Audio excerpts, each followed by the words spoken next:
Hi, I'm Claire.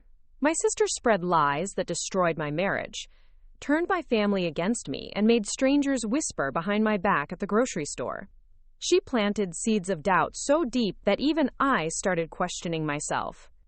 But sometimes the truth has a way of surfacing when you least expect it, wrapped in official letterhead and delivered with a signature required. What happened next didn't just clear my name. It exposed a web of deception that reached further than I ever imagined. Before we jump back in, tell us where you're tuning in from. And if this story touches you, make sure you're subscribed, because tomorrow, I've saved something extra special for you. The rain was coming down hard that October morning when I heard the mail truck rumble past our house on Maple Grove Drive. I was bouncing 6-month-old Ethan on my hip, trying to get him to stop fussing while David finished his coffee before heading to the construction site.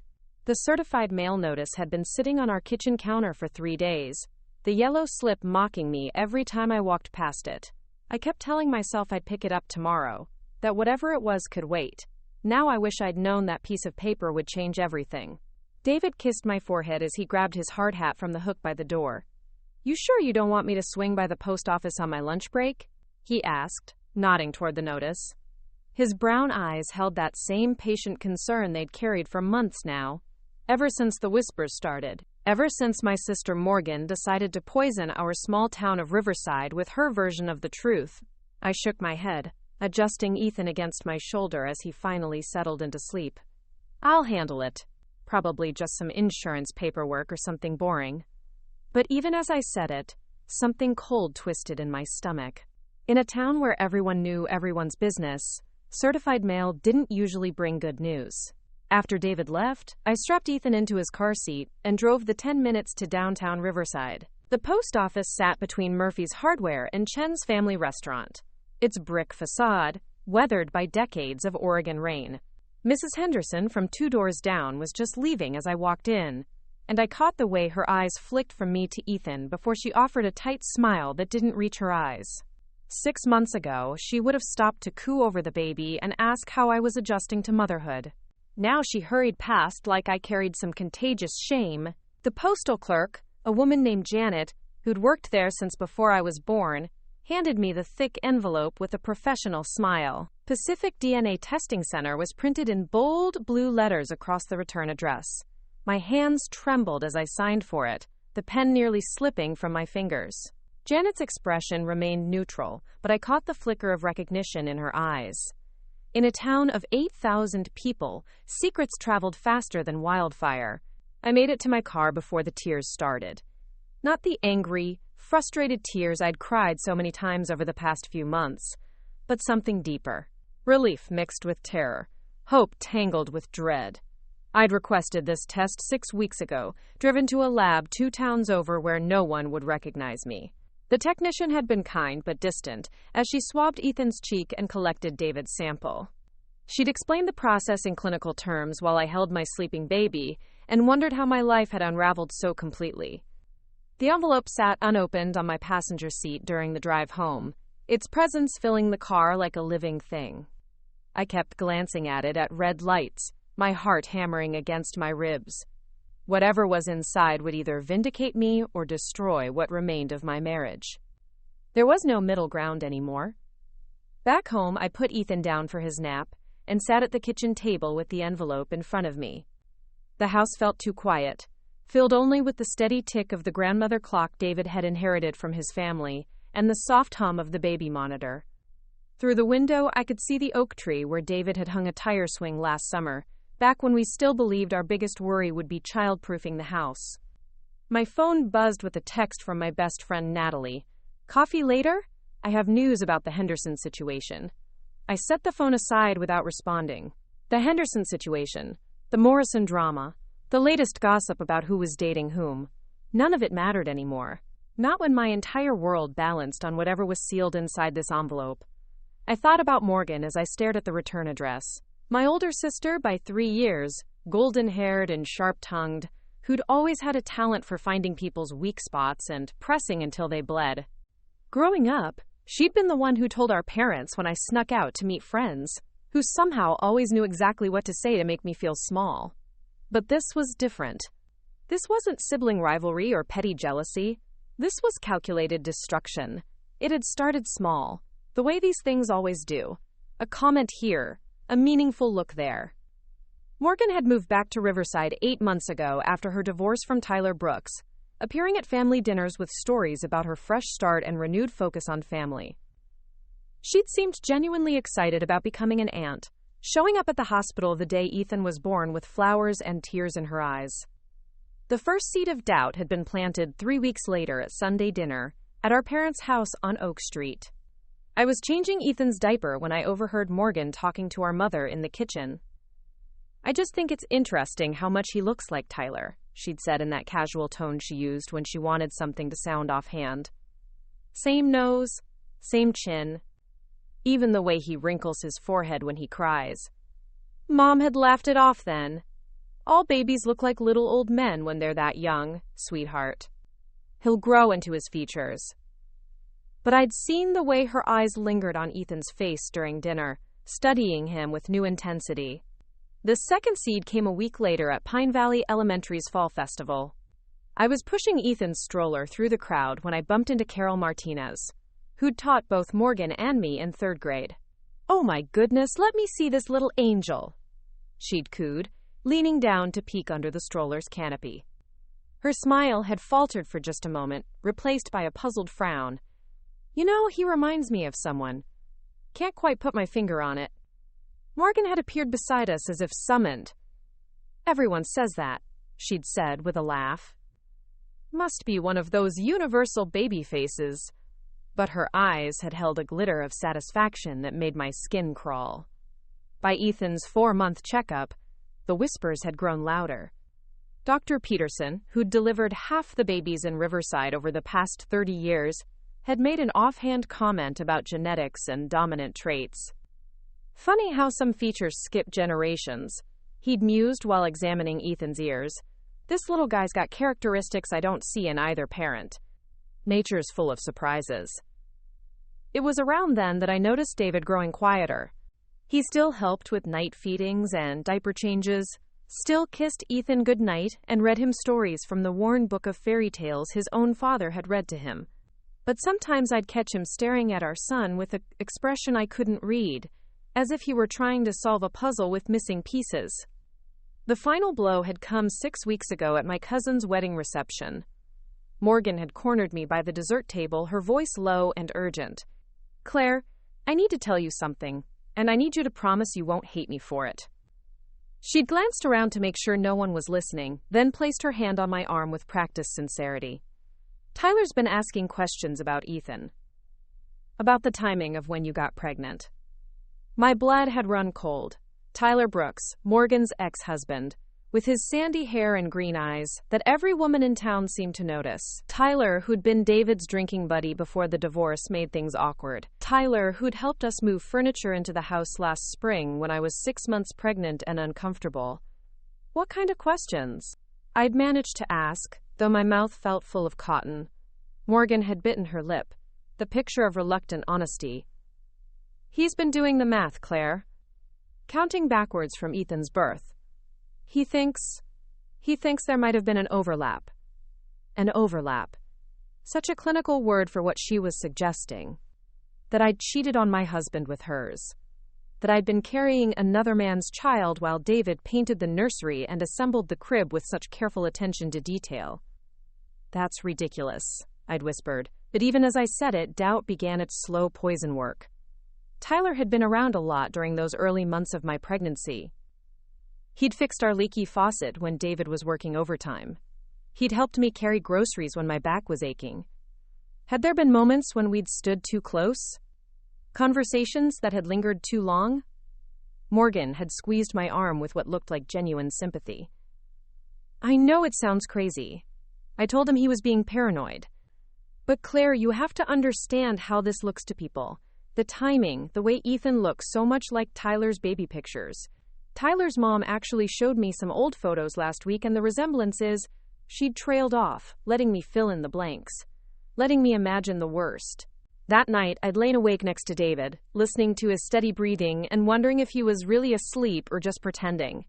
Wondering if he'd heard the whispers, too. wondering if, when he looked at our son, he saw Tyler Brooks staring back at him.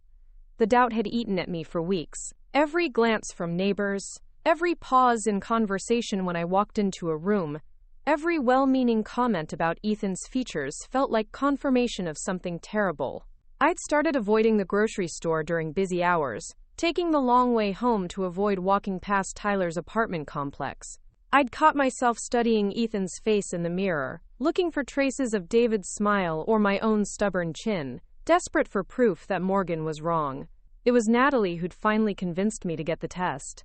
"This is insane, Claire," she'd said over coffee at the little cafe downtown. "You're torturing yourself over gossip and coincidences. Get the damn test done, and put this to rest once and for all." She'd been right, of course.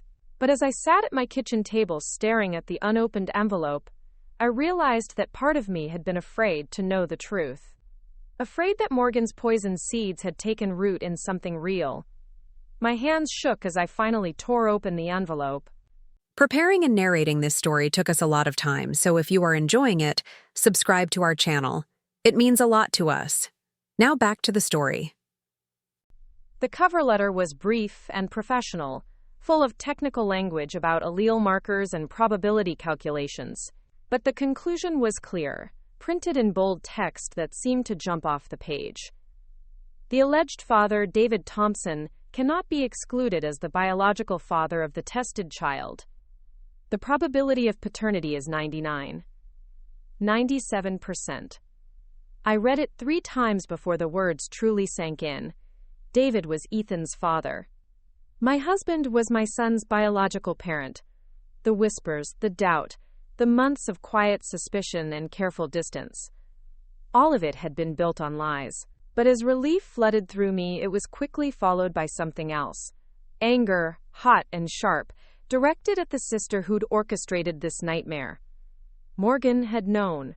She'd planted those seeds deliberately, watching them grow into something that nearly destroyed my marriage. The question now was why. I was still sitting at the table, test results spread in front of me, when I heard a car door slam in the driveway. Through the window, I saw Morgan's silver Honda parked behind my car. She was climbing out of the driver's seat, her blonde hair catching the afternoon light as she smoothed down her designer jacket. Her smile was bright and warm as she approached the front door, the picture of a caring sister stopping by for an unexpected visit. She knocked twice before using her key, the one I'd given her when she moved back to town, back when I'd been grateful to have family nearby.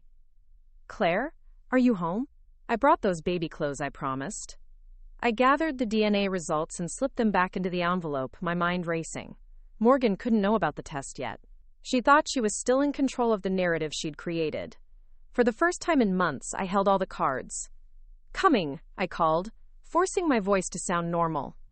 I tucked the envelope into the drawer with the household bills and walked to the front door, my heart pounding but my resolve crystallizing into something cold and clear. Morgan stood on my doorstep holding a bag from the local children's boutique, her expression radiating sisterly concern. "I was in the neighborhood and thought Ethan might be getting too big for some of his newborn things. How are you holding up, honey? You look tired." I studied her face, searching for any crack in the performance. Her blue eyes were wide and innocent, her smile warm but not quite reaching the corners of her eyes. She was good, I had to give her that. Months of practice had perfected this act of caring concern. "I'm fine," I said, stepping aside to let her in. "Ethan's napping, so we'll need to keep our voices down." She nodded and followed me to the living room, setting the bag of clothes on the coffee table with deliberate care. "I've been worried about you, Claire. Ever since the wedding, you seem so distant, like something's bothering you." The irony of her concern might have been funny if it weren't so infuriating. "Just tired, like you said. New parent stuff." Morgan settled into the armchair across from me, crossing her legs and leaning forward with practiced empathy. "Have you and David been doing okay? I mean, with all the stress of having a new baby, sometimes couples go through rough patches." There it was, the opening she'd been working toward. Another chance to plant doubt, to water the seeds she'd been cultivating for months. I kept my expression neutral, even as fury burned in my chest. "We're fine, Morgan." "Why would you ask that?" She bit her lip, a gesture I'd seen her use since childhood when she wanted to appear vulnerable. I've heard some talk around town, you know how people can be. And I noticed David seemed a little quiet at Mom's birthday dinner last week. People. Talk. The vague references that had been slowly eroding my confidence for months. I wondered how much of that talk had originated with Morgan herself, whispered in careful confidence to the right people who would ensure it spread like ripples in a pond. What kind of talk? I asked, keeping my tone light despite the ice in my veins. Morgan glanced around as if checking for eavesdroppers, then leaned closer. Claire, I hate even bringing this up, but Tyler's he's been saying things. About the timing of your pregnancy. About how much Ethan looks like his baby pictures. She delivered the lie with perfect sincerity, watching my face for cracks. But this time, I knew it was a lie. This time, I had proof sitting in my kitchen drawer that everything she'd built was fiction. Tyler's been saying things, I repeated slowly. To who?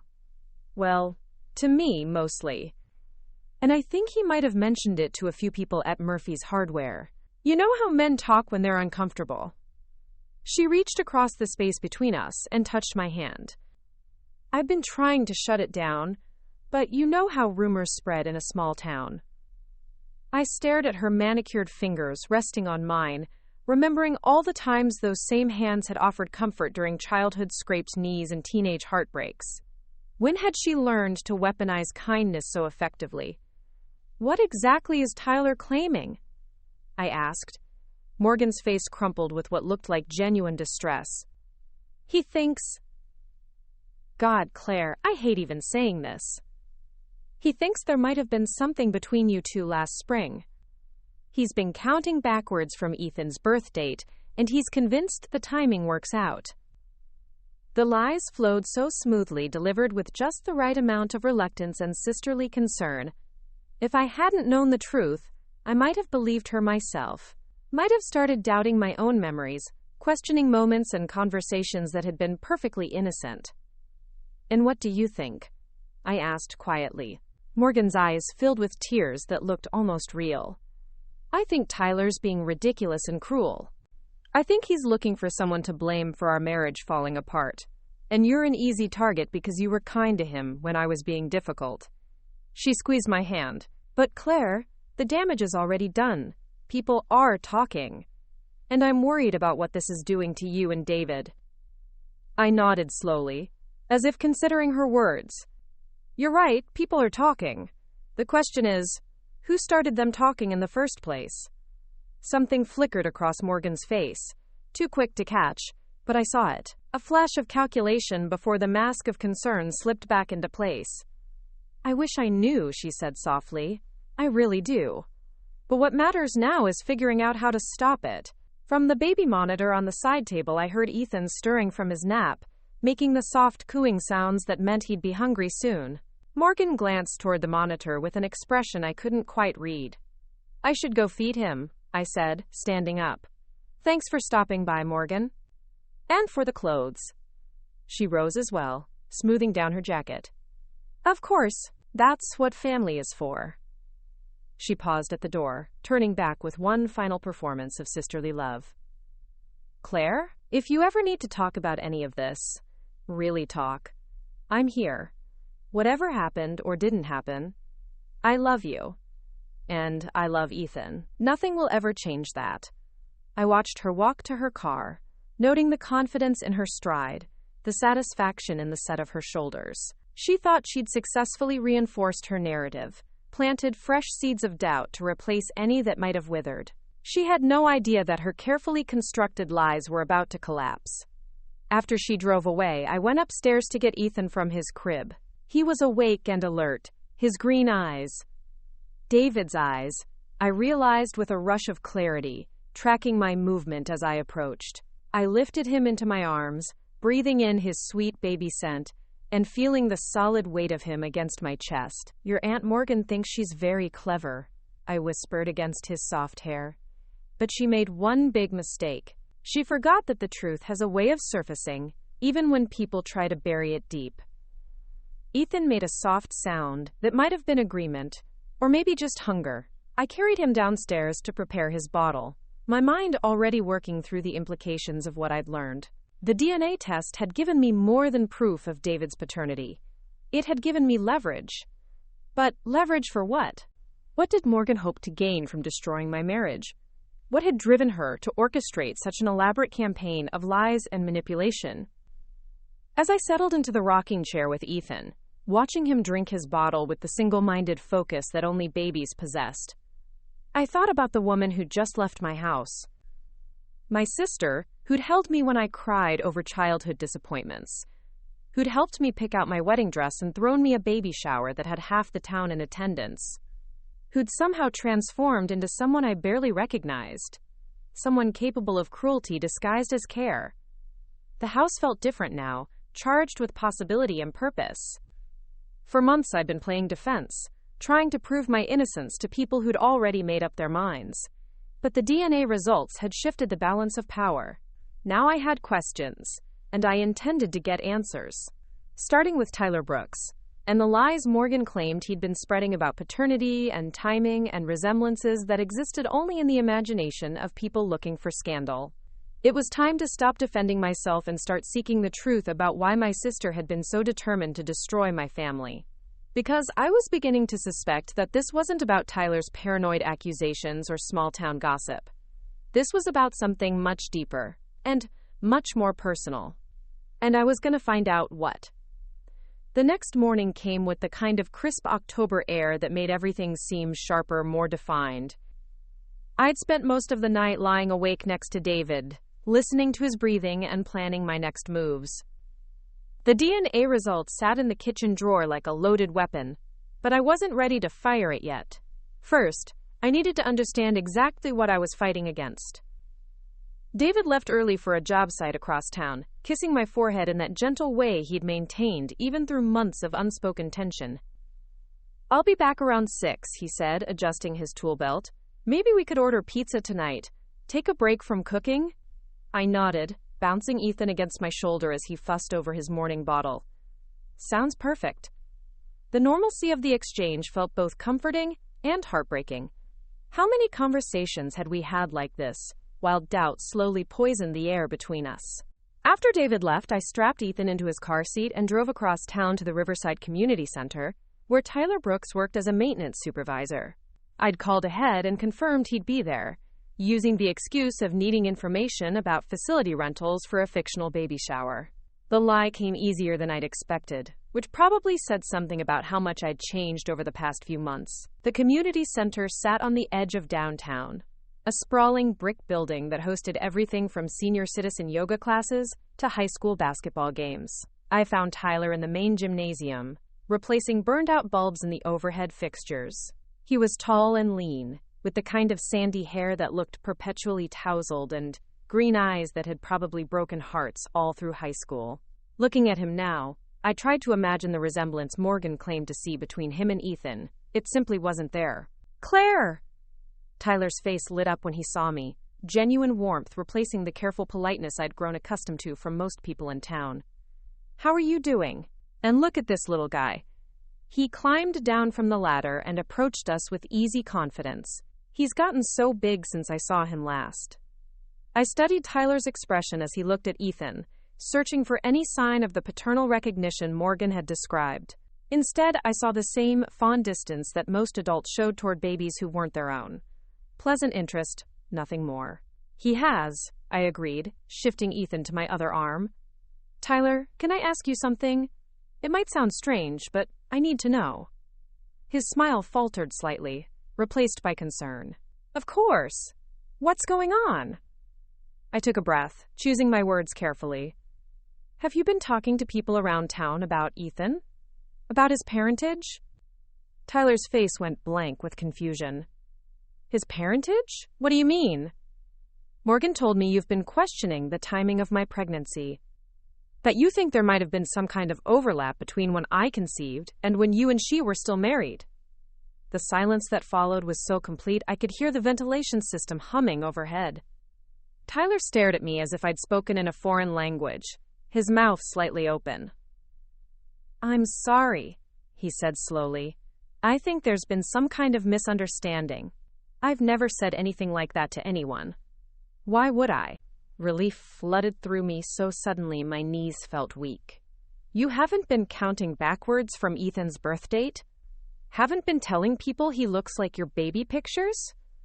Tyler shook his head firmly. Claire, I've barely thought about your pregnancy timeline at all. And I haven't seen my baby pictures in years, so I wouldn't know if he looked like them or not. He paused, his expression growing more serious. Who told you I was saying these things? Morgan. Tyler's face darkened. Of course she did. He ran a hand through his hair, suddenly looking tired. Claire, I need you to understand something about my ex-wife. Morgan has a talent for creating problems where none exist. She always has. I felt something cold settle in my stomach. What do you mean? Tyler glanced around the empty gymnasium, then gestured toward a set of bleachers. Can we sit for a minute? This is going to take some explaining. I followed him to the bleachers, settling Ethan in his carrier beside me. Tyler sat a respectful distance away, his elbows resting on his knees as he gathered his thoughts. Morgan and I divorced for a lot of reasons, he began. But the biggest one was her need to control narratives. She couldn't just let things be what they were. If we had an argument, it became a story about how I was emotionally unavailable. If I worked late, it became evidence that I was having an affair. She'd take tiny grains of truth and build these elaborate scenarios around them. I thought about the past few months, about how skillfully Morgan had woven doubt into every interaction. Give me an example. Tyler was quiet for a moment, as if deciding how much to reveal. About a year before we divorced, she became convinced that I was interested in her coworker Jessica. She'd seen us talking at a company party and decided there was something there. Within a week, she'd convinced herself that Jessica was flirting with me, that I was responding, that we were probably already having an affair. Were you? Number cubicle. I barely knew Jessica beyond small talk. But Morgan started watching everything I did through this lens she'd created. She'd analyze text messages, question why I came home 15 minutes late, interpret innocent conversations as evidence of betrayal. And the scary part was, she was so convinced of her own version of events that she almost had me believing it too. The parallel to my own situation was unmistakable. So she created a problem that didn't exist. Exactly. And then she'd position herself as the wounded party, trying to save our marriage from this terrible situation she'd invented. Tyler looked at me directly. Claire, I have never once questioned Ethan's parentage. I've never counted backwards from his birth date. And I've certainly never discussed it with anyone at Murphy's Hardware or anywhere else. If people in town are talking about this, it's not because of anything I said. I stared at him, pieces of a puzzle clicking into place. Then where did the rumors start? Tyler's expression was grim. I think you already know the answer to that. I did know, but hearing it confirmed by someone else made it real in a way that cut through me like a blade. Morgan hadn't just been repeating gossip or managing damage control. She'd been the source all along, creating doubt and then positioning herself as my concerned protector. But why? I asked, though I wasn't sure I was asking Tyler or myself. What does she gain from destroying my marriage? Tyler was quiet for a long moment, watching Ethan sleep in his carrier. I don't know for sure, he said finally. But I can tell you that Morgan has never been able to stand seeing other people happy when she's not. When we were married, she'd sabotage friendships if she felt like people were getting too close to me. She'd create drama to pull focus back to herself. You think this is about attention? I think it's about control. Morgan needs to be the center of every story, even if she has to tear other people down to get there. Tyler looked at me with something that might have been pity. How long has this been going on? I told him about the gradual escalation, from the first seeds of doubt planted at family dinners to the more recent direct confrontations. Tyler listened without interruption, his expression growing darker with each detail. That's her pattern, he said when I finished. Start small, be patient, let the poison do its work slowly. By the time people realize what's happening, The damage is already done. Not this time, I said, thinking about the DNA results waiting in my kitchen drawer. This time, I have proof. Tyler raised an eyebrow. Proof of what? I hesitated, then decided I had nothing to lose by trusting him.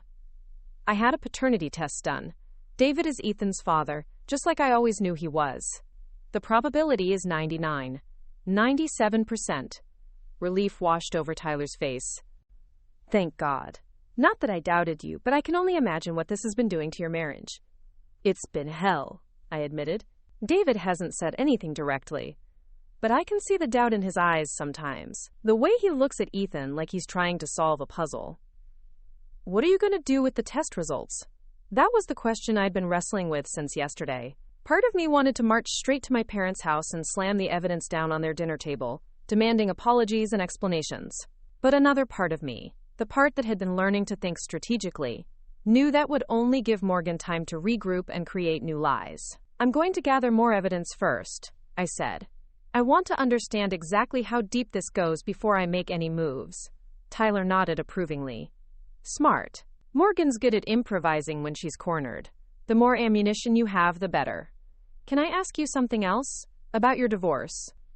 Were there other people she did this to? Tyler's laugh was bitter. Where do I start? She convinced my sister that I was bad-mouthing her husband. She told my mother that I was embarrassed by our family's finances. She somehow managed to turn my best friend against me by implying that I thought he was a loser for not going to college. He shook his head.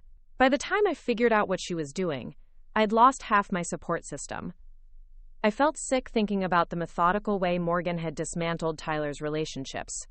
How did you finally realize what was happening? My cousin recorded one of her phone calls by accident. She was telling him that I'd said some pretty terrible things about his new girlfriend, trying to get him to confront me about it. But I'd never said any of those things. That's when I started paying attention to the pattern. A recording. Evidence that couldn't be explained away or reinterpreted. I filed that information away for later consideration. Tyler, would you be willing to tell people the truth? That you never questioned Ethan's parentage or made any of the comments Morgan attributed to you? Absolutely, he said without hesitation. I should have spoken up sooner, but I didn't realize how far she'd taken this. I'll talk to anyone who'll listen. I thanked him and gathered up Ethan's carrier, feeling lighter than I had in months. As I walked back to my car, I called Natalie. I need to see you, I said when she answered. Can you meet me at Sunset Park in an hour? Sure, but you sound weird. Is everything okay? I'll explain when I see you. Sunset Park sat on a hill overlooking the Willamette River, its ancient oak trees providing shade for picnic tables and playground equipment.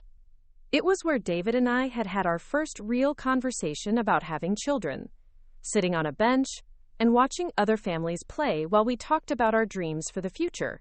Now it felt like the right place to start reclaiming that future. Natalie was already there when I arrived, sitting on our usual bench with 2 cups of coffee from the cafe downtown.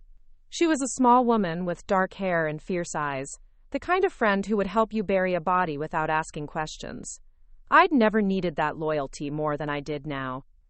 Okay, Spill, she said as I settled beside her with Ethan's carrier between us. You sounded like you were about to either cry or murder someone. I handed her the DNA test results without preamble. She read them twice, her expression shifting from confusion to understanding to fury. That bitch, she said quietly, which was strong language coming from Natalie. How long have you had these? Since yesterday. I went to see Tyler this morning. I told her about my conversation with Tyler, watching her anger build with each revelation. By the time I finished, she was gripping her coffee cup so tightly I was afraid it might crack. I'm going to kill her, Natalie said flatly. I'm going to walk into her apartment and strangle her with my bare hands. Get in line, I said. But first, I need your help with something. Anything. I pulled out my phone and scrolled through my contacts until I found Morgan's number. I want to record our next conversation. Tyler said that's how he finally got proof of what she was doing. Do you know how to do that legally? Natalie worked as a paralegal for a small law firm downtown. If anyone would know the ins and outs of recording laws, it would be her. Oregon is a one-party consent state. she said, her expression thoughtful. As long as you're part of the conversation, you can record it without telling the other person.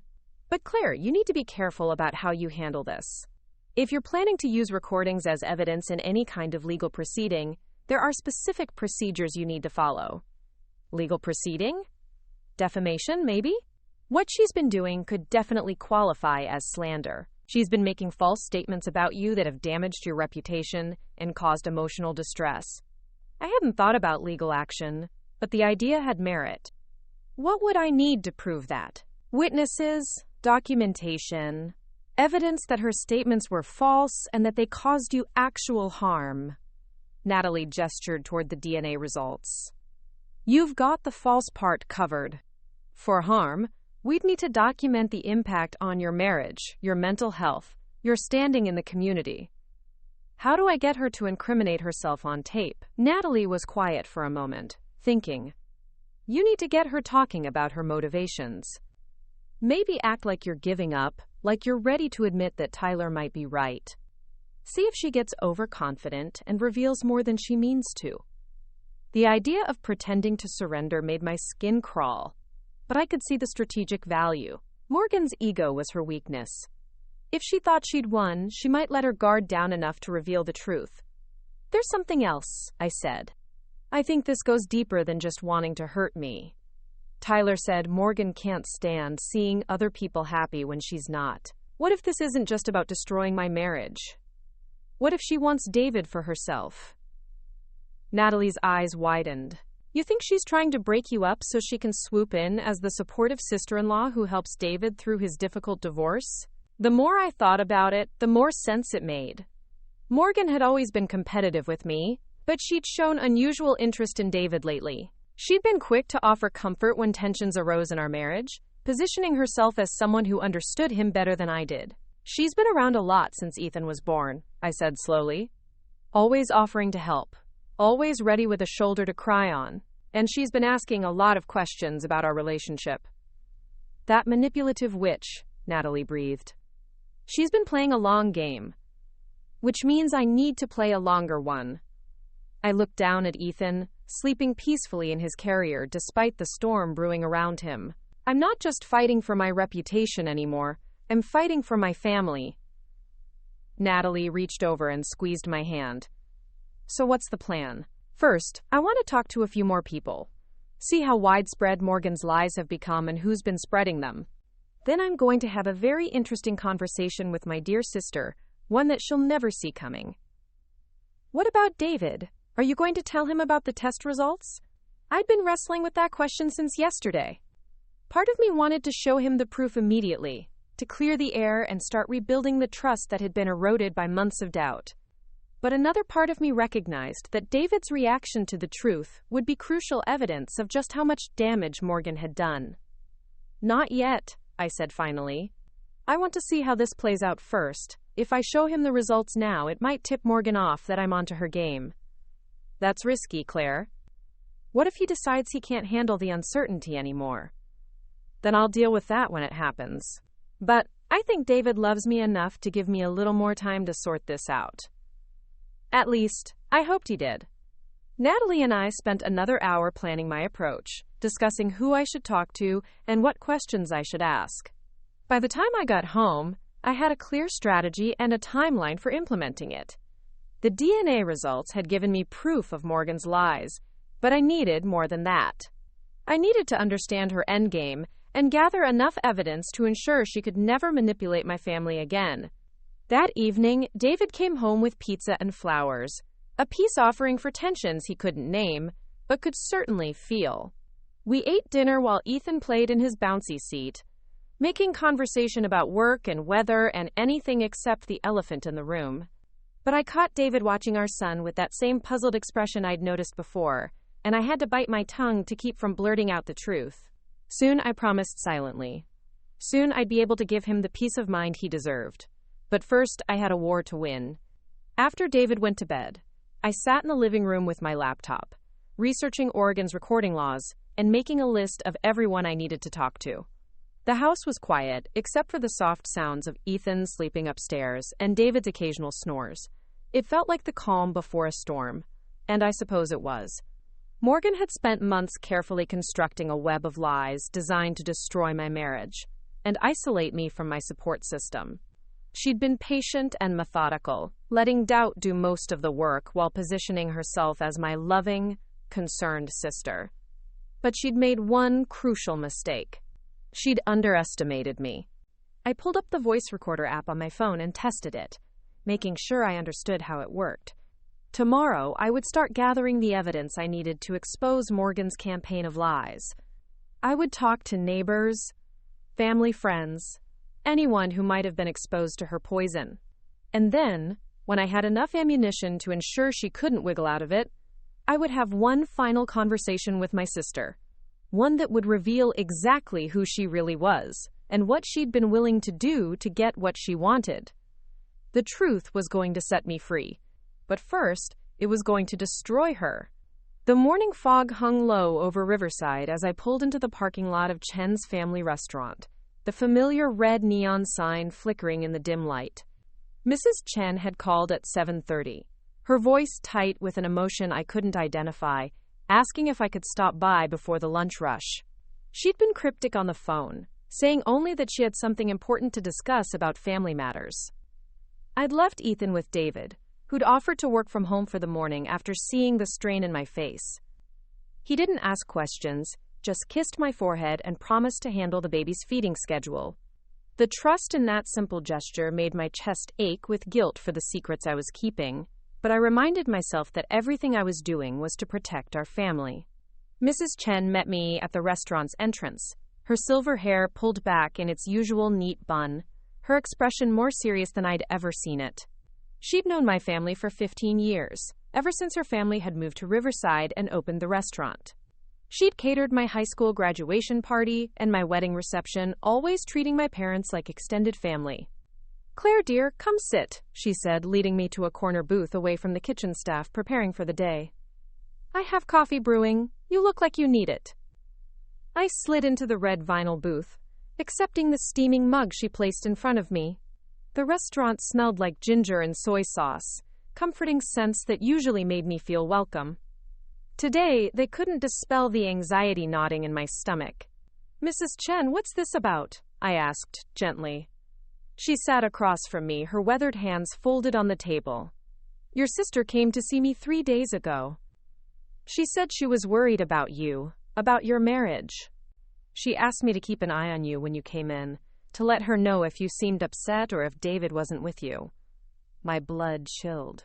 "She asked you to spy on me?" "Not in those words, but yes. She said there were problems in your marriage, that you might need support but were too proud to ask for it." Mrs. Chen's expression hardened. "But Claire, I've known you since you were a teenager. You've never been one to hide when you're struggling. You've always been direct, honest. So I started thinking about why your sister might want me to watch you." I gripped my coffee mug tighter, feeling the ceramic warm against my palms.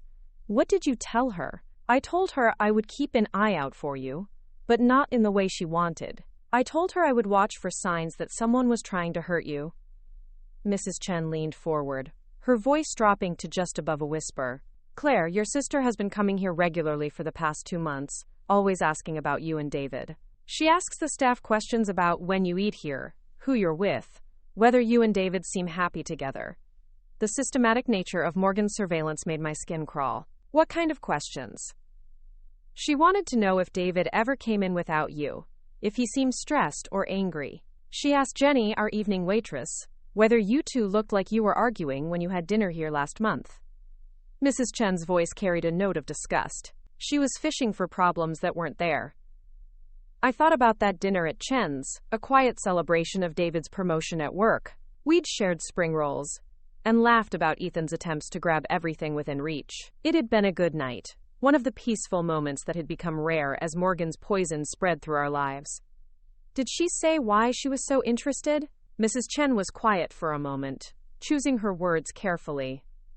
"She said she was concerned about the baby's welfare. She implied that there might be questions about paternity, that David might not be handling the stress well." Her expression turned fierce. "But Claire, I've watched that man with your son. I've seen how he lights up when Ethan smiles, how carefully he holds him, How proud he looks when people compliment the baby. That is a father's love, not doubt. Tears pricked at my eyes, both from gratitude for Mrs. Chen's loyalty and from fury at Morgan's manipulation. Even here, in this place that had always felt like a safe haven, my sister had been planting seeds of doubt. There's something else, Mrs. Chen continued. Yesterday, Morgan came in with that ex-husband of hers, Tyler. They sat in the back booth for over an hour, and their conversation got quite heated. I couldn't hear most of it, but I did catch some pieces. My heart raced. Tyler had told me he'd barely spoken to Morgan since their divorce, that he avoided her whenever possible. What could have brought them together for such an obviously contentious meeting? What did you hear? She was angry with him about something, accusing him of not following through on some kind of agreement. He kept saying he wouldn't be part of her games anymore, that he was done letting her use him. Mrs. Chen paused, her expression troubled. Claire, at one point I heard her say your name, and something about how Tyler needed to, quote, stick to the story or everything would fall apart. The coffee turned bitter in my mouth. An agreement. A story that Tyler was supposed to stick to. The conversation painted a picture of coordination between Morgan and Tyler that contradicted everything he'd told me the day before. Did Tyler seem willing to go along with whatever she wanted? No, that's just it. He seemed fed up with her. He kept shaking his head, and when he finally left, he threw money on the table and walked out while she was still talking. She sat there alone for another 20 minutes, looking angrier than I've ever seen her. I processed this information, trying to fit it into the puzzle I'd been assembling. If Tyler had been part of Morgan's plan initially, his refusal to continue could explain why she'd been so confident in her lies, but why the rumors hadn't spread as quickly as she'd expected. Mrs. Chen, would you be willing to tell other people what you've observed, if it becomes necessary? Her nod was firm and immediate. That girl has been trying to destroy your family with lies and manipulation. Of course I'll speak up. Your parents raised you better than to be the kind of person she's been describing. I thanked her and left the restaurant with my head spinning. The conversation had confirmed that Morgan's campaign against me was far more extensive and calculated than I'd realized, but it had also raised new questions about Tyler's role in everything. Had he been lying to me about his innocence? Or had Morgan somehow coerced him into initial cooperation before he developed a conscience? My next stop was the Riverside Public Library, where I hoped to find Carol Martinez. She'd been volunteering there since her retirement from teaching, and I remembered her strange comment about Ethan reminding her of someone at the fall festival. If Morgan had been planting suggestions with longtime family friends, I needed to know how deep the influence went. The library was quiet at mid-morning, just a few patrons browsing the fiction section, and an elderly man reading newspapers near the windows. I found Carol in the children's section, arranging picture books on a display table for the upcoming Halloween story time. Claire! She looked up with genuine warmth, the kind of smile that reminded me why I'd loved having her as a teacher. How wonderful to see you. And where's that beautiful baby of yours? He's home with David today. Actually, Mrs. Martinez, I was hoping I could talk to you about something. It's a bit delicate. Her expression shifted to concern, and she gestured toward a pair of chairs in a quiet corner of the children's section. Of course, dear. What's troubling you? I sat down, choosing my words carefully. At the fall festival, you mentioned that Ethan reminded you of someone. I was wondering if you could tell me more about that. Carol's face flushed slightly, and she glanced around as if checking for eavesdroppers. Oh, Claire, I hope I didn't upset you with that comment. It was thoughtless of me. You didn't upset me. I'm just curious about what you meant. Well, your sister Morgan had stopped by to visit me the week before the festival. She brought some old photo albums she'd found while cleaning out your parents' attic. Said she thought I might enjoy seeing pictures from when you girls were young. Carol's voice grew more hesitant. She showed me some baby pictures of her ex-husband Tyler, and when I saw little Ethan at the festival, there was something about his expression that reminded me of those photos. My stomach dropped. Morgan had shown Carol pictures of Tyler as a baby, deliberately priming her to see resemblances that weren't there. It was psychological manipulation at its most insidious. Did Morgan say anything else about the photos, about Tyler, or about Ethan? Carol shifted uncomfortably in her chair, She did mention that genetics can be unpredictable, that sometimes children surprise you with who they resemble. At the time, I thought she was just making conversation, but now I wonder if she was trying to tell me something. What do you think she was trying to tell you? Claire, I don't want to repeat gossip or hurt anyone's feelings. I leaned forward, keeping my voice gentle but urgent. Mrs. Martinez, someone has been spreading rumors about my family, and I'm trying to understand where they started. Anything you can tell me would help. Carol was quiet for a long moment, clearly wrestling with her conscience. Finally, she spoke. Morgan seemed to be suggesting that there might be questions about Ethan's paternity. She never said it directly, but the implication was there. She said she was worried about you, that you seemed stressed, and that she hoped David was being supportive during what she called, quote, a difficult time. The careful phrasing was so typical of Morgan's approach, never making direct accusations, always leaving room for plausible deniability while ensuring her meaning was clear. Did you believe what she was implying? Honestly, no. I've known your family for years, Claire. You've always been the steady one, the responsible one. The idea that you would have an affair, especially while married to someone as devoted as David, just didn't ring true. Carol reached over and patted my hand. But I have to admit, seeing those baby pictures did make me look at Ethan differently. That's the power of suggestion, I suppose. I felt a wave of gratitude for Carol's honesty and her fundamental faith in my character. Mrs. Martinez, if it becomes necessary, would you be willing to tell people about Morgan's visit and what she showed you? Absolutely. If someone is spreading lies about you, they need to be stopped. I left the library with more evidence of Morgan's systematic approach to destroying my reputation, but also with a growing sense of urgency. If she'd been this thorough in her manipulation of people like Mrs. Chen and Carol Martinez, how many others had she influenced? How many conversations had been shaped by her carefully planted suggestions? My phone buzzed with a text from David.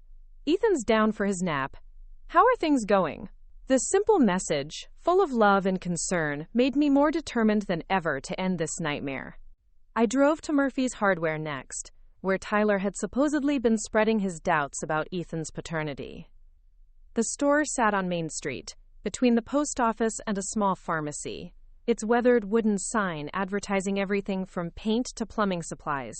Bob Murphy had owned it for 30 years, and his son Jake had recently taken over daily operations while Bob transitioned into semi-retirement. I found Jake restocking shelves in the electrical section, his red hair and freckled complexion making him look younger than his 28 years. He'd gone to high school with Morgan and me, and I'd always liked his straightforward, no-nonsense personality. Claire Thompson, he said with a grin when he saw me. Don't tell me David's got you doing the hardware shopping now. Actually, I wanted to talk to you about something else. It's about Tyler Brooks. Jake's expression became more guarded. What about Tyler? I've heard that he's been coming in here and talking about personal matters. About my family. Jake set down the boxes he'd been carrying and looked at me directly. Claire, I'm going to be straight with you because I don't like what's been going on. Tyler hasn't said a damn word about you or your baby or your marriage. Not once. Relief flooded through me. He hasn't? Number. But your sister has. Jake's voice carried a note of disgust. Morgan's been in here 3 times in the past month, always when she knows Tyler's likely to be here picking up supplies for the community center. She makes these comments about family troubles and difficult situations, and she does it loud enough that other customers can hear. What kind of comments?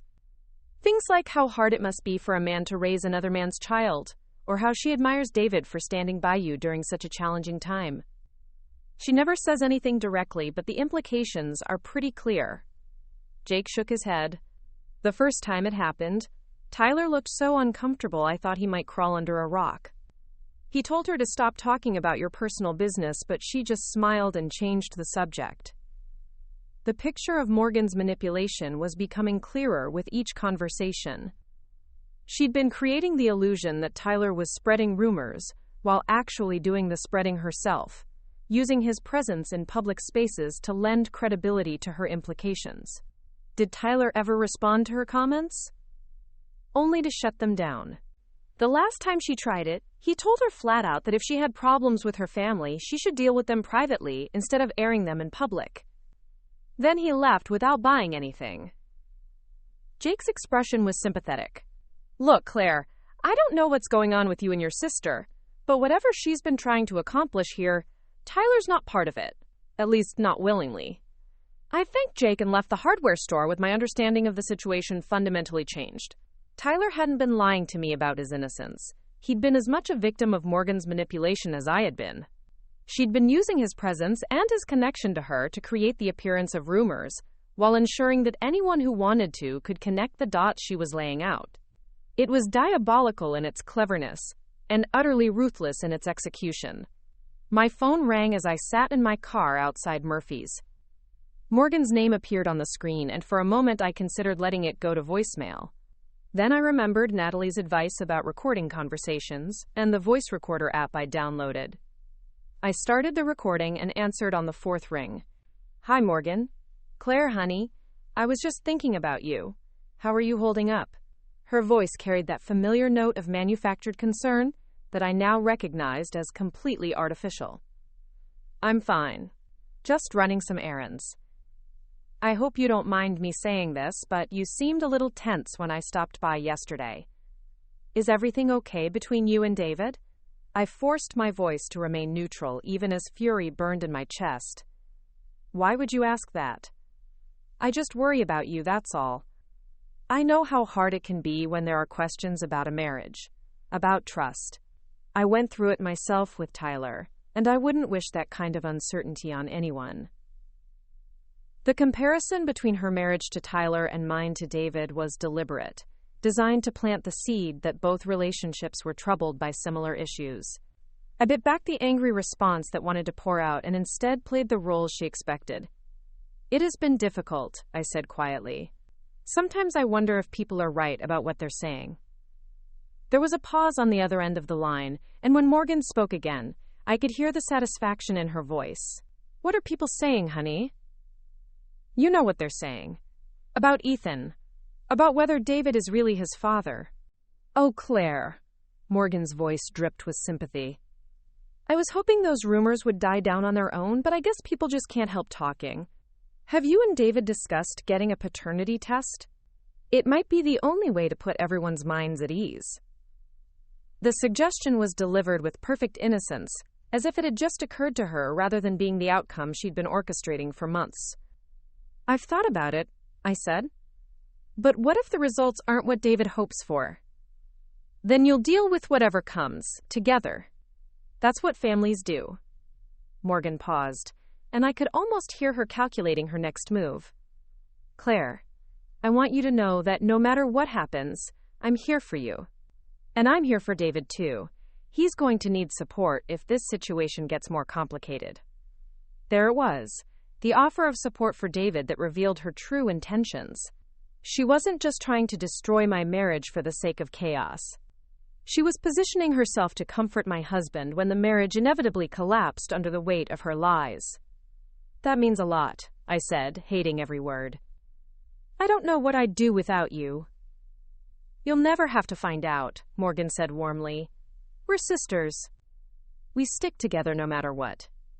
After we hung up, I sat in my car listening to the recording, my hands shaking with rage. Morgan's voice, full of false sympathy and manufactured concern, made me physically ill. But more importantly, I now had evidence of her pushing me toward a paternity test, while positioning herself as David's potential source of comfort. Combined with the testimony from Mrs. Chen, Carol Martinez, and Jake Murphy, I was building a compelling case that Morgan had been systematically destroying my reputation through lies and manipulation.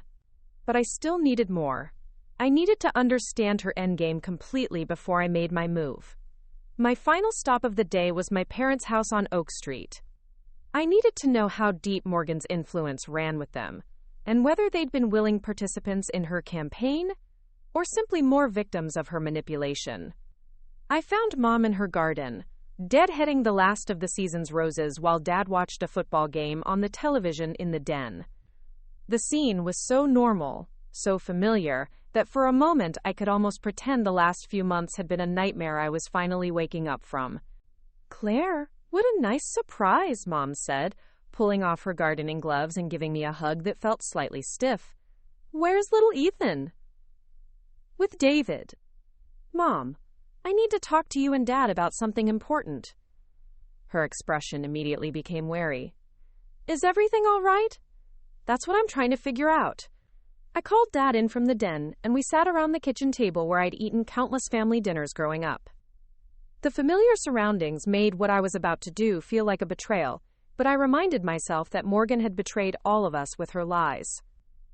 I want to ask you both about some things Morgan has told you about my marriage. I began carefully. Mom and Dad exchanged a glance that told me everything I needed to know.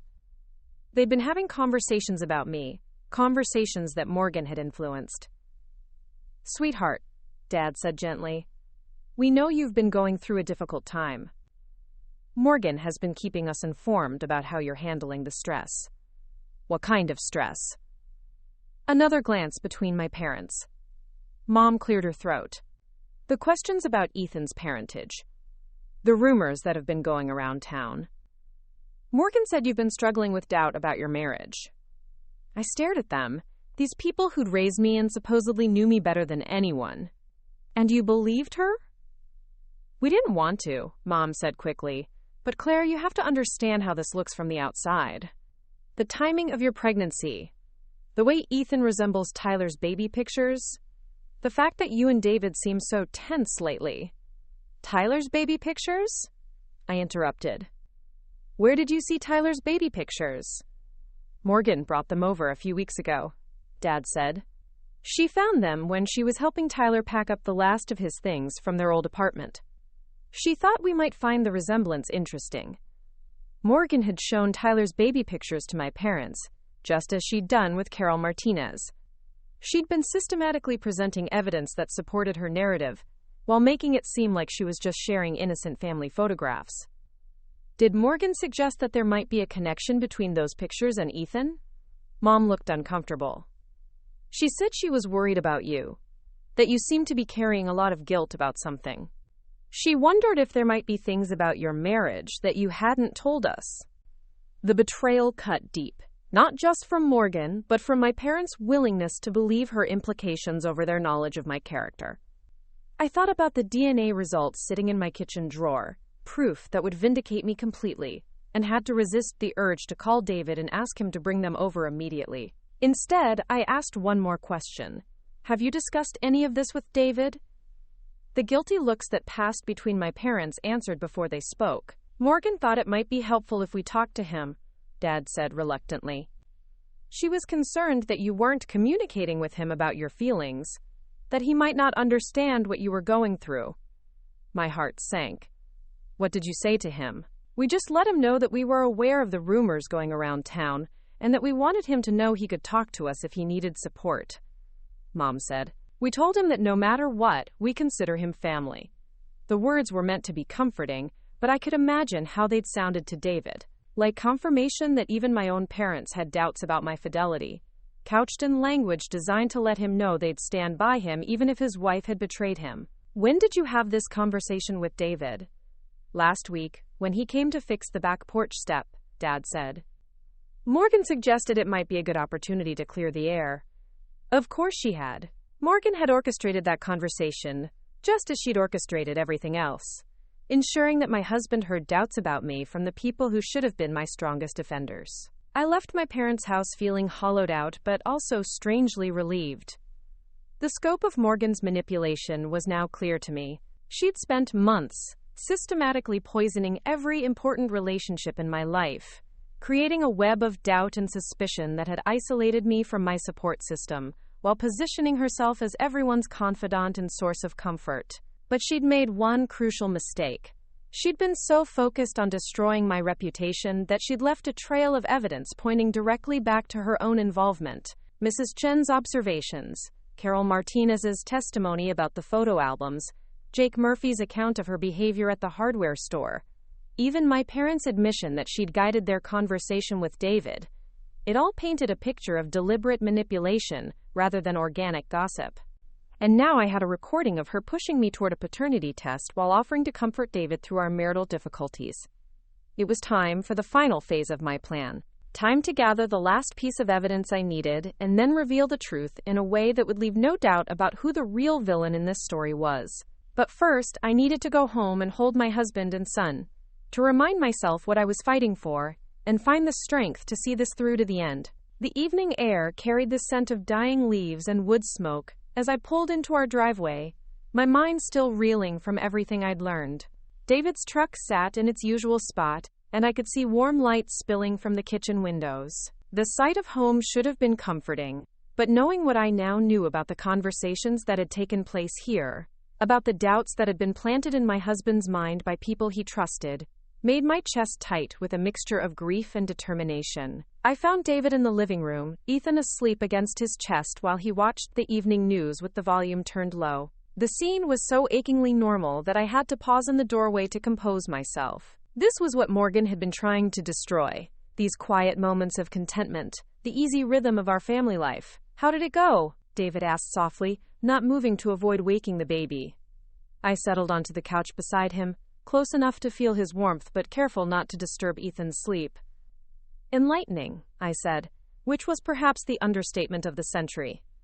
David's eyes searched my face, and I could see the questions he wanted to ask but didn't quite dare. The careful distance he'd been maintaining for months was more obvious now that I understood its source. He'd been trying to be supportive while wrestling with doubts that had been deliberately planted by people he trusted. "David," I said quietly, "I need you to know that whatever you've heard, whatever people have suggested about our marriage or about Ethan, I love you. Both of you. That's never changed." His expression softened, and for a moment the wall of careful politeness dropped away. "I love you too, Claire. I always have. It's just..." He trailed off, looking down at our sleeping son. "It's just that people you respect have been suggesting there might be reasons to doubt that love." David's startled look confirmed that I'd hit the mark. "How did you?" "Because I've been doing some investigating of my own today. And I've learned some very interesting things about where certain rumors started and who's been spreading them."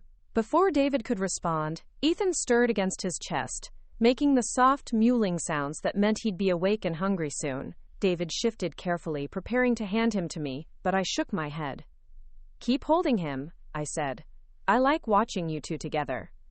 And I did. Despite everything Morgan had done to poison the well, despite months of manufactured doubt and careful manipulation, the love between David and his son was unmistakable. It was in the way David's hand automatically moved to support Ethan's head, in the gentle smile that crossed his face when the baby's eyes fluttered open, in the soft murmur of greeting he offered as Ethan began to wake up properly. "He's been perfect today," David said, his voice full of the pride that every parent recognizes. "Took his bottles without fussing, napped right on schedule, even smiled at me when I was changing his diaper." I watched my husband's face as he talked about his son, because that's what Ethan was, unequivocally and scientifically, whatever lies Morgan had spread, and felt my resolve crystallize into something unbreakable. Tomorrow, I would put an end to this nightmare once and for all. That night, after we'd put Ethan to bed and eaten a quiet dinner, I told David the first needed to make some phone calls for work. It wasn't entirely a lie. I did need to make calls, just not for my job at the accounting firm. I locked myself in our home office and spent 2 hours calling everyone I'd spoken to during the day, asking them if they'd be willing to attend a family meeting the following evening. Mrs. Chen agreed immediately, her voice fierce with protective anger. Carol Martinez took some convincing, but eventually agreed when I explained that she'd been manipulated just as much as everyone else. Jake Murphy said he'd close the hardware store early if necessary. Even Tyler, when I finally reached him at home, promised to be there, despite his obvious reluctance to get involved in what he called Morgan's drama. The hardest call was to my parents. Dad answered, and I could hear the television in the background, some late-night talk show, providing a soundtrack to what was about to become a very serious conversation. "Claire, it's kind of late, honey. Is everything all right?" "Dad, I need you and Mom to come to dinner tomorrow night. David and I are hosting, and there are some things we need to discuss as a family." There was a pause, and I heard him call to Mom in the background. After a moment of muffled conversation, he came back on the line. "What kind of discussion?" "The kind that's long overdue. Can you be here at 6? Should we ask Morgan to come too?" Yes, I said, my voice steady, despite the hurricane of emotions swirling in my chest. Definitely ask Morgan to come. In fact, make sure she knows how important it is that she's there. After I hung up, I sat in the quiet office for a long time, staring at the photos on David's desk. Our wedding picture, where we both looked ridiculously young and impossibly happy. A snapshot from our honeymoon, sunburned and grinning on a beach in Mexico. The hospital photo from the day Ethan was born, David's eyes wet with tears as he held his son for the first time. Morgan had tried to rewrite the story of our family, to transform love into doubt and trust into suspicion. But the truth had a power that her lies couldn't touch, and tomorrow, everyone would see that truth laid bare. The next day passed in a blur of preparation. I called in sick to work, unable to concentrate on spreadsheets and tax returns when I was about to wage war for my family's future. David took the day off too, sensing the gravity of whatever was coming without fully understanding what it was. We spent the morning grocery shopping and cleaning the house, normal domestic activities that felt surreal given what was about to unfold. David kept glancing at me with questions in his eyes, but he didn't push for explanations. He'd learned to be patient with my moods over the past few months. Another casualty of Morgan's psychological warfare. In the afternoon, while Ethan napped, I finally retrieved the DNA test results from the kitchen drawer where they'd been waiting like a loaded gun. I made multiple copies, organizing them into neat folders along with the other evidence I'd gathered. The recording of Morgan's phone call, transcribed and printed. Written statements from Mrs. Chen, Carol Martinez, and Jake Murphy detailing Morgan's manipulation tactics. Even a timeline I'd constructed showing how the rumors had spread and who had been targeted with what lies. It was a comprehensive case file, the kind of documentation that would leave no room for doubt or alternative interpretations. Morgan had been thorough in her campaign of destruction, but she'd underestimated my ability to be equally thorough in building a defense. At 5:30, I dressed carefully in a navy blue dress that David had always said made me look confident and professional. I wanted to look like someone who commanded respect, someone whose word could be trusted absolutely. I put on the pearl earrings my grandmother had left me, small talismans of family legacy and enduring love. David emerged from our bedroom wearing his best khakis and a button-down shirt, looking like he was preparing for a job interview rather than a family dinner. His nervousness was palpable, and I realized he'd picked up on the tension that had been building all day. "Claire," he said quietly, "whatever this is about, we'll handle it together. You know that, right?"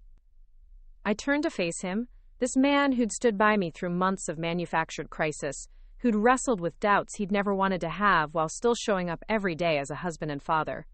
"David, after tonight, things are going to be different. Better. I promise you that."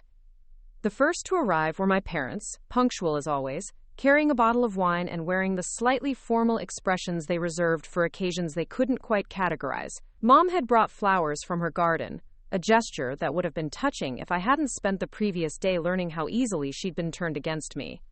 "Something smells wonderful," she said, kissing my cheek with the kind of careful affection that suggested she was still navigating uncertain emotional territory. Tyler arrived next, looking uncomfortable in a sport coat and tie, his green eyes wary as he took in the formal atmosphere. He nodded politely to my parents, who treated him with the stiff courtesy reserved for people whose presence raised uncomfortable questions. Mrs. Chen came bearing a covered dish that smelled like her famous dumplings, her silver hair perfectly styled, and her expression radiating the kind of determined righteousness that had made her a formidable advocate for her family's restaurant over the years.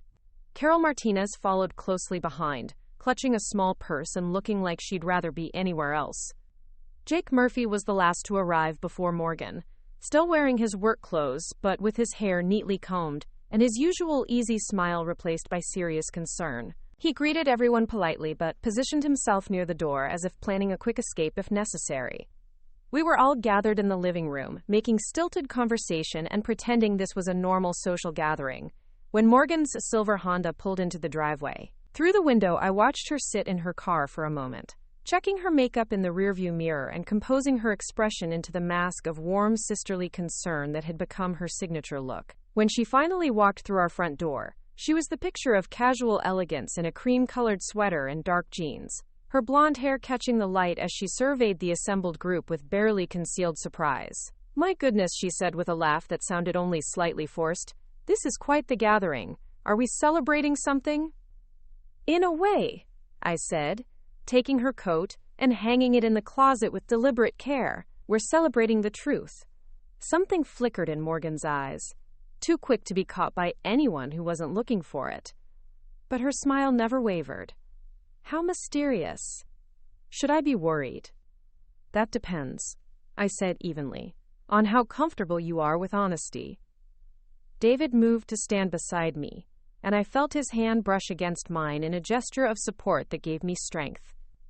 This was it, the moment I'd been building toward since the DNA results arrived by certified mail 2 days ago. "Before we eat," I announced to the room, "there are some things that need to be said. Some truths that need to be revealed." I walked to the mantelpiece where I'd placed the folders containing my evidence, acutely aware that every eye in the room was following my movement. The weight of the moment settled around us like a blanket, heavy with the promise of revelations that couldn't be taken back. "For the past several months," I began, my voice carrying clearly in the suddenly silent room, "our family has been dealing with rumors and speculation about my marriage and about my son's parentage.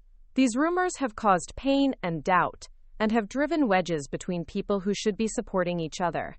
Morgan shifted slightly in her chair, her expression perfectly calibrated to show concern mixed with curiosity.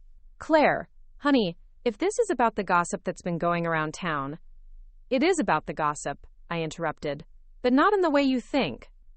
I picked up the first folder and opened it. "You see, I've spent the last 2 days investigating where these rumors started, how they spread, and who was responsible for turning speculation into accepted fact." I pulled out the DNA test results and held them up for everyone to see. These are the results of a paternity test I had done on Ethan. They confirm, with 97% certainty, that David is his biological father. The silence that followed was deafening. I saw relief flood across David's face, followed immediately by confusion as he processed the implications of what I'd just revealed. My parents looked stunned, Mom's hand flying to her mouth while Dad's expression cycled through surprise, understanding, and growing anger. "But if David is Ethan's father," Dad said slowly, "then all the talk about Tyler, all the questions about timing, were lies," I said firmly. "Deliberate, calculated lies designed to destroy my marriage and isolate me from my family." Morgan's composure cracked slightly, just enough for me to see the calculation behind her eyes as she processed this development. "Claire, that's wonderful news about the test results, but I don't understand why you're making it sound like someone deliberately spread false rumors. Gossip happens in small towns. People speculate about things they don't understand." "You're right," I agreed. "People do speculate. But in this case, the speculation was carefully guided by someone who had access to our family and our friends. Someone who knew exactly what lies would be most damaging and most believable." I opened the second folder and began pulling out documents. "Mrs. Chen, would you please tell everyone what Morgan asked you to do regarding my visits to your restaurant?" Mrs. Chen's voice was firm and clear as she recounted Morgan's requests for surveillance, her systematic questioning of the restaurant staff, and her attempts to gather evidence of marital problems that didn't exist. As she spoke, I watched Morgan's face grow paler, though she maintained her facade of confused concern. "Carol," I continued, "please tell everyone about the baby pictures Morgan showed you before the fall festival." Carol's testimony about the photo albums and Morgan's subtle suggestions about genetic surprises hit the room like a physical blow. My mother made a small sound of distress as she realized how she'd been manipulated into seeing resemblances that weren't there. Jake Murphy's account of Morgan's behavior at the hardware store painted a picture of deliberate manipulation, of someone creating the appearance of rumors while ensuring she could claim innocence. And Tyler's presence in the room, his obvious discomfort with being associated with lies he'd never told, spoke volumes about how thoroughly Morgan had used him as an unwitting prop in her performance. With each piece of testimony, Morgan's carefully constructed narrative crumbled. But I wasn't finished. And finally, I said, pulling out my phone, I have this. I played the recording of our conversation from the previous day, Morgan's voice filling the room as she pushed me toward a paternity test while positioning herself as David's future source of comfort. The calculated nature of her manipulation was impossible to deny, her false sympathy grotesque in its transparency. When the recording ended, the silence in the room was absolute. Morgan sat frozen in her chair, her mask finally slipping completely to reveal the cold fury underneath. My parents stared at her as if seeing a stranger, their faces reflecting the pain of realizing how completely they'd been deceived. David's voice, when he finally spoke, was barely above a whisper. Morgan, how could you do this to us? You don't understand, Morgan said, her voice losing its practiced warmth.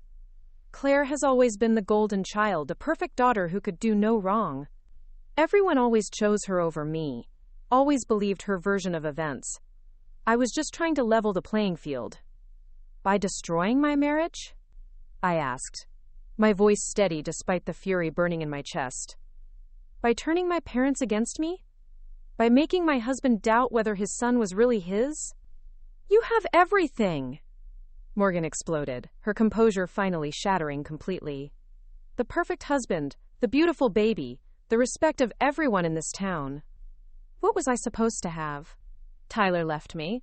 I'm back living alone in a crappy apartment, and everyone acts like you're some kind of saint who never makes mistakes. The raw jealousy in her voice was shocking in its intensity, revealing the depths of resentment that had been festering beneath her performance of sisterly love. So you decided to take it all away from me, I said quietly. I decided to show everyone that you're not as perfect as they think you are, that you're capable of lies and betrayal just like everyone else.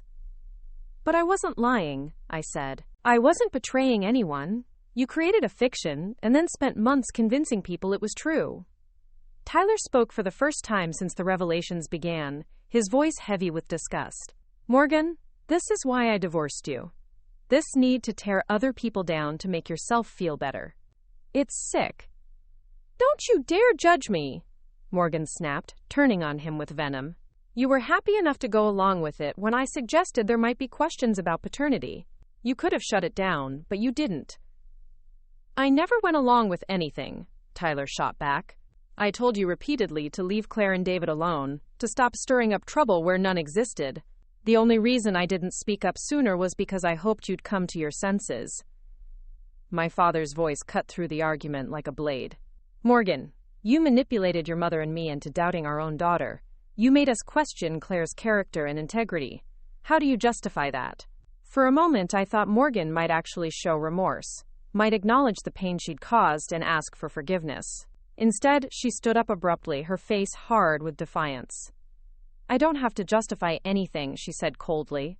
You all made your choice to believe the worst about me, just like you always have. Fine. I'm done pretending to care what any of you think.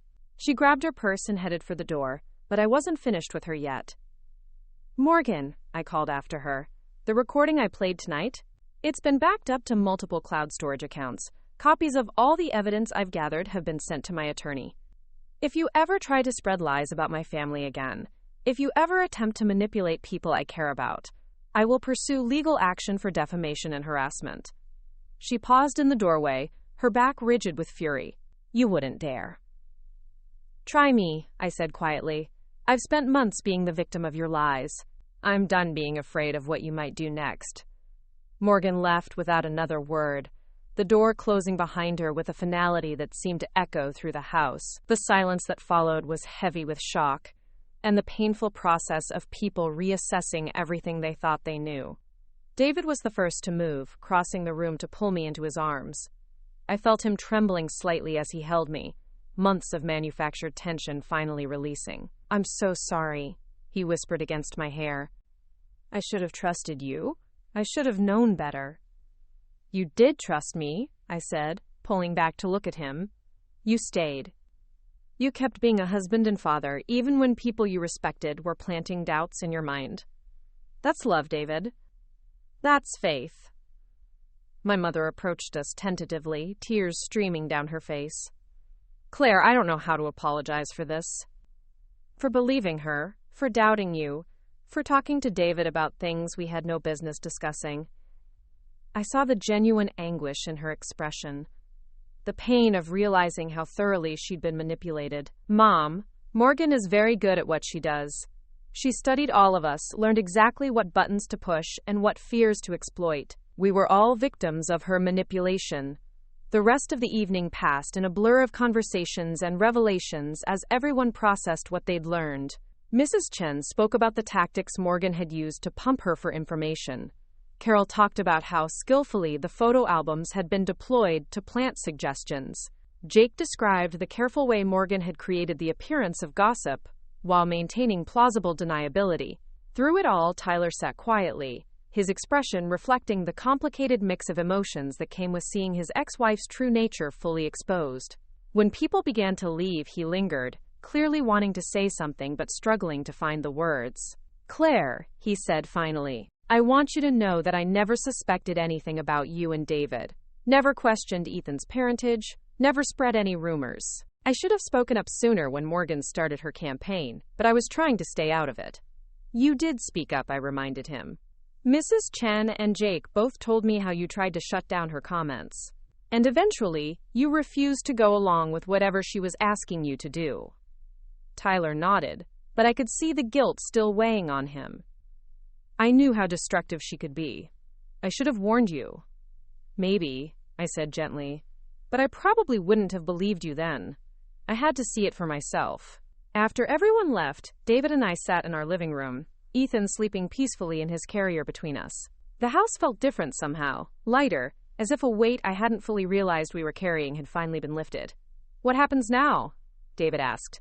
I thought about Morgan driving home to her empty apartment, her carefully constructed campaign in ruins. I thought about the relationships that would need to be rebuilt, the trust that would need to be restored. I thought about the future my family could finally have, free from the poison she'd been spreading. "Now we heal," I said simply. "We rebuild what she tried to tear down, and we move forward as a family." David reached over and took my hand, his fingers intertwining with mine in a gesture that felt both familiar and new. "I love you, Claire. I've never stopped loving you, not even when—" "I know," I said, squeezing his hand. "I never stopped loving you either." That's what she couldn't understand, what she couldn't destroy no matter how hard she tried. Love isn't fragile enough to be broken by lies. As if in response to our words, Ethan stirred in his carrier, his green eyes, David's eyes, opening to look up at us with the perfect trust that only babies possess. I saw David's face soften as he looked at his son, really looked at him, without the filter of manufactured doubt that had been clouding his vision for months. "He has your stubborn chin," David said with a smile that was the first completely unguarded expression I'd seen from him in ages. "And your ability to sleep through anything," I replied, watching as Ethan's eyes drifted closed again. The truth had set us free, just as I'd known it would. But more than that, it had shown us the strength of what we'd built together, a love that could survive lies, a trust that could be tested but not broken, a family that could weather any storm, as long as we faced it together. 3 weeks later, I stood in the checkout line at the grocery store, Ethan babbling happily in his carrier, while I mentally reviewed my shopping list. It was such an ordinary moment, the kind of mundane errand that used to fill me with dread because I never knew what whispers I might encounter, or what sideways glances would follow me through the aisles. Now Mrs. Patterson from the pharmacy waved enthusiastically when she saw us, and young Amy from the deli counter stopped to coo over Ethan's newest accomplishment of grabbing his own feet. The difference was remarkable, like stepping from a world painted in gray back into full color. "Claire!" Carol Martinez appeared beside me in line, her arms full of ingredients for what looked like a major baking project. "How are you doing, dear?" "You look wonderful," I smiled, adjusting Ethan's tiny sun hat. "We're doing really well, thank you. Looks like someone's planning a feast." "My daughter's coming to visit with the grandkids. I'm making enough cookies to feed a small army." Carol's expression grew more serious. "Claire, I hope you know how sorry I am about everything that happened. I should have questioned what I was being told instead of just accepting it." "Carol, you were manipulated by someone very skilled at deception. There's nothing to apologize for." "There is, though. I allowed someone to poison my view of you, and that's on me regardless of how cleverly it was done." She reached over and gently touched Ethan's hand. This little angel is lucky to have parents who fight for their family. After she walked away, I realized that this was perhaps the most significant change in my life. Not just the restoration of my reputation, but the deeper conversations that had emerged from the wreckage. People weren't just apologizing. They were examining their own roles in what had happened, questioning how easily they'd been led to doubt someone they'd known for years. At home, I found David in the backyard, installing a new swing set he'd surprised me with the weekend before. He was shirtless in the October sun, his shoulder muscles working as he tightened the last bolt on the frame. The sight of him, relaxed and focused on creating something beautiful for our son's future, made my heart swell with a contentment I'd almost forgotten was possible. "How's it coming?" I called, settling into one of the lawn chairs with Ethan on my lap. "Almost finished," David said, standing back to survey his work. "Ethan won't be able to use it for another year or so, but I wanted to get it ready." He grinned at me, that boyish smile that had made me fall in love with him in college. Plus, I figured his old man might enjoy the swings too. I laughed, watching as David tested the stability of his construction. His old man better be careful not to break it before his son gets a chance to use it. David walked over and dropped a kiss on my forehead before settling into the chair beside me. We sat in comfortable silence for a while, watching Ethan discover his reflection in the metallic surface of a garden-gazing ball. These quiet family moments had become precious to me in a way they'd never been before, each one a small victory over the chaos Morgan had tried to create. "I got a call from your dad today," David said eventually. "Oh? About what?" He wanted to know if I'd be interested in helping him with some projects around their house. "Apparently, your mother has decided to redecorate the guest room." David's voice carried a note of amusement. "I think they're trying to rebuild bridges. My parents had been working overtime to repair the damage to our relationship, showing up with casseroles and offers to babysit, treating David with the kind of warmth and inclusion they should have maintained all along. It was touching, if somewhat overwhelming. That sounds like Mom. When she's feeling guilty, she renovates." I shifted Ethan to my other knee as he began to fuss. "Are you interested in helping?" I told him yes. I figure it's good for Ethan to see his grandparents, and honestly, I've missed spending time with your dad. Morgan's lies didn't just hurt us. They damaged relationships all over the place. David was right. The ripple effects of Morgan's manipulation had touched every corner of our family and social circle. But in the weeks since the truth came out, I'd been amazed by people's capacity for healing and growth. Relationships that had been strained were growing stronger through the process of honest examination and rebuilding. "Have you heard anything from her?" David asked quietly. I knew he meant Morgan, though neither of us liked to say her name aloud anymore. "Mom mentioned that she's moved away. Apparently, she's staying with a friend in Portland while she looks for a job." The news of Morgan's departure had come through my mother, delivered with the kind of careful neutrality that suggested the decision hadn't been entirely voluntary. I suspected that the social fallout from her exposed lies had made staying in Riverside untenable. "Good," David said simply. "I hope she gets the help she needs, but I'm glad she's not here to cause more problems." I nodded, though my feelings about Morgan's exile were more complicated than David's straightforward relief. She was still my sister, despite everything she'd done. The woman who'd taught me to braid friendship bracelets and held my hair when I was sick with the flu. The betrayal hurt more because it had come from someone I'd loved and trusted completely. But I'd also learned that love didn't require accepting abuse, that family bonds could be severed when they became toxic. Morgan had made her choices, and now she would have to live with the consequences. My phone buzzed with a text from Natalie. "Girls' night tomorrow?" Tyler's buying the first round as an apology for his ex-wife's insanity. I showed the message to David, who chuckled. Tyler's been beating himself up pretty badly about not speaking up sooner. He couldn't have known how far she'd take it. None of us could. Tyler had become an unexpected ally in the aftermath of the revelations, offering to speak publicly about Morgan's manipulation tactics and helping to set the record straight with anyone who would listen. His guilt over his perceived inaction had motivated him to become one of our strongest advocates.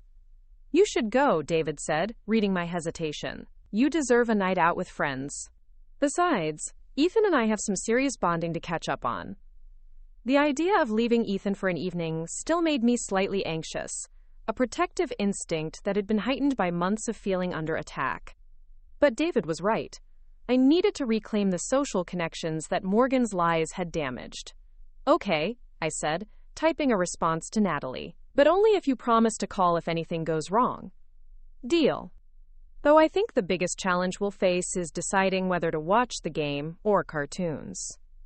That evening, as I got ready for my night out, I caught my reflection in the bedroom mirror and was surprised by what I saw.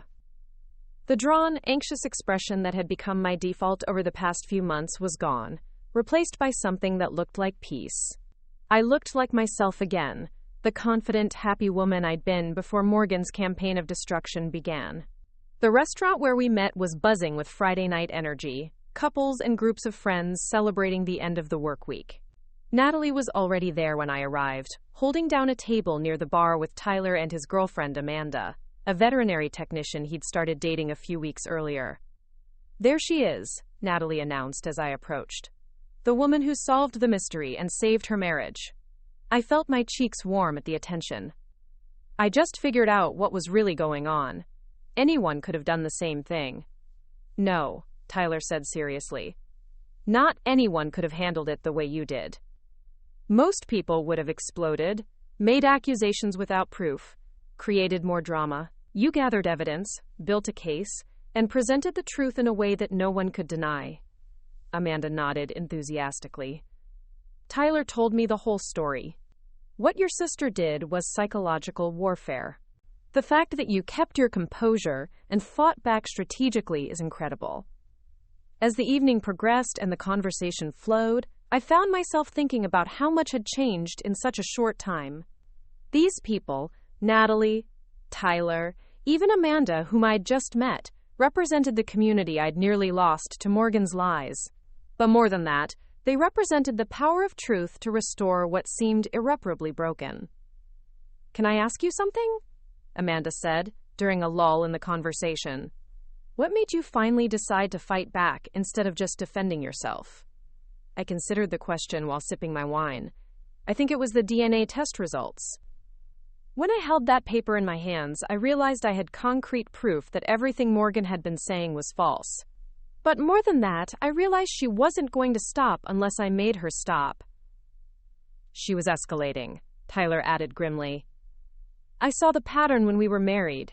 Start with small manipulations, then bigger ones, then outright lies. If you hadn't stopped her when you did, she would have found new ways to hurt your family. The thought of what Morgan might have done next, if left unchecked, was chilling. Would she have targeted Ethan directly? Would she have tried to turn other family members against each other? The possibilities were endless and deeply disturbing. The scary part, I said, is how good she was at it. If I hadn't gotten lucky with that certified mail delivery, if I hadn't thought to record our conversation, she might have succeeded in destroying my marriage. But you did get the evidence, Natalie pointed out, and you did figure out what was happening. Maybe that wasn't luck. Maybe that was intuition telling you to dig deeper. I thought about the months of doubt and self-questioning, the nights I'd lain awake wondering if I was losing my mind or if the world really had turned against me. There had been moments when I'd almost believed Morgan's version of events, almost accepted that I must have done something to deserve the suspicion and judgment. The hardest part, I admitted, was trusting myself when everyone else seemed to doubt me. When your own parents start questioning your character, it makes you wonder if you really know who you are. That's the most insidious part of what she did, Tyler said. She didn't just spread lies about you. She made you doubt your own reality. That's a form of psychological abuse that can destroy someone's sense of self. Amanda reached across the table and squeezed my hand. But you didn't let it destroy you. You fought back and reclaimed your truth. As the evening wound down and we prepared to leave, Tyler pulled me aside. Claire, I need to tell you something. A few days before everything came out, Morgan called me. She was furious that I wouldn't go along with her latest scheme, and she said something that's been bothering me. What did she say? She said that if she couldn't have the kind of family happiness you had, she was going to make sure you couldn't have it either. It wasn't just jealousy, it was actively malicious. The revelation was both shocking and strangely comforting. Shocking because it confirmed the deliberate cruelty behind Morgan's actions, but comforting because it removed any lingering doubt about whether her behavior might have been motivated by genuine concern. Why didn't you tell me this before? Because I hoped I was wrong about what she meant. I wanted to believe she wasn't capable of that level of vindictiveness. Tyler's expression was pained. I should have known better, given our history. I drove home through the quiet streets of Riverside, processing Tyler's revelation and thinking about the complexity of family relationships. Morgan hadn't just been jealous of my happiness. She'd been actively committed to destroying it. Understanding her motivations didn't excuse her behavior, but it did provide a kind of closure I hadn't realized I needed. At home, I found David asleep on the couch, the baby monitor next to him, and a parenting book open on his chest. The sight made me smile. This man who'd stood by me through months of manufactured crisis, who'd wrestled with doubts he'd never wanted to have, who was now reading about infant development techniques to be the best father possible. I covered him with a blanket and checked on Ethan, who was sleeping peacefully in his crib, one tiny fist curled near his face. Looking at him, I felt a fierce protectiveness that had nothing to do with Morgan's lies and everything to do with the fundamental love that connected our family. The next morning brought unseasonably warm weather, and David suggested we spend the day at Sunset Park. We packed a picnic lunch and loaded Ethan into a stroller for the short walk through our neighborhood. The leaves were turning brilliant shades of red and gold, and the air carried the crisp promise of autumn. At the park, we spread a blanket under the same oak tree where David and I had talked about having children years earlier.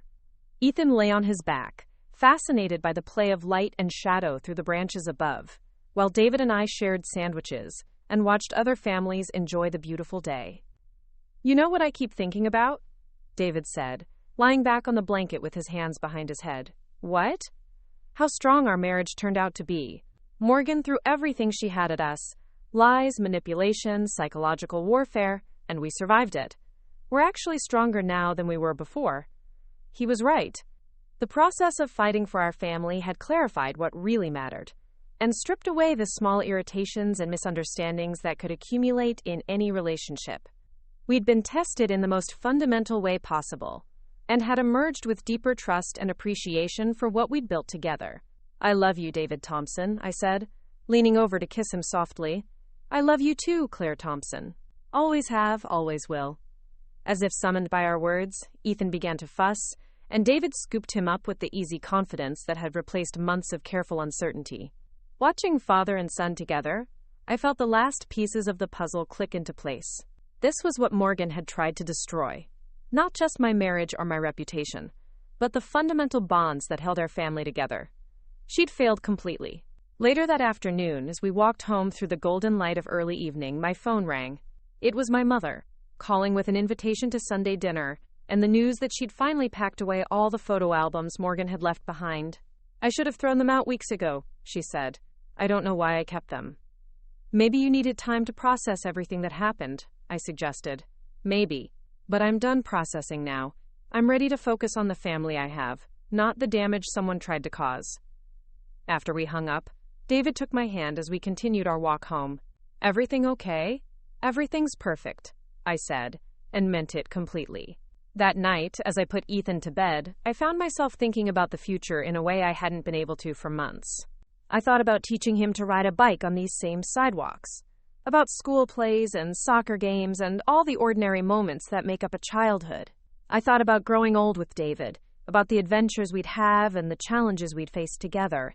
Most of all, I thought about the story I'd eventually tell Ethan about this time in our lives, not as a tale of victimization, but as a demonstration of the power of truth and the strength of love. He would learn that sometimes families face threats from unexpected sources, but that those threats could be overcome with courage, persistence, and faith in what really mattered. The certified mail that had started everything sat framed on my dresser now, the DNA test results that had given me the ammunition to fight back against Morgan's lies. But the real victory hadn't been in the evidence I'd gathered or the testimony I'd collected. The real victory had been in refusing to let someone else's toxicity poison the love I shared with my husband and son. As I turned off the bedroom light and headed downstairs to where David was waiting with a cup of tea and a movie queued up on our laptop, I reflected on the most important lesson of the past few months: that families aren't just defined by blood or genetics, but by the choices we make to protect and support each other. Morgan had shared my DNA, but she'd chosen destruction over loyalty, manipulation over honesty. Tyler, Mrs. Chen, Carol Martinez, Natalie. These people had chosen to stand with truth and justice when it mattered most. Family, I'd learned, was what you built with people who showed up when you needed them most. And looking around at the life David and I had created together, at the community of love and support that surrounded our son, I knew we'd built something beautiful and strong enough to withstand any storm. The truth had set us free, just as I'd always believed it would. But more than that, it had shown us exactly how much we had to be grateful for, and how much we had to protect. Up next, you've got 2 more standout stories right on your screen. If this one hit the mark, you won't want to pass these up. Just click and check them out.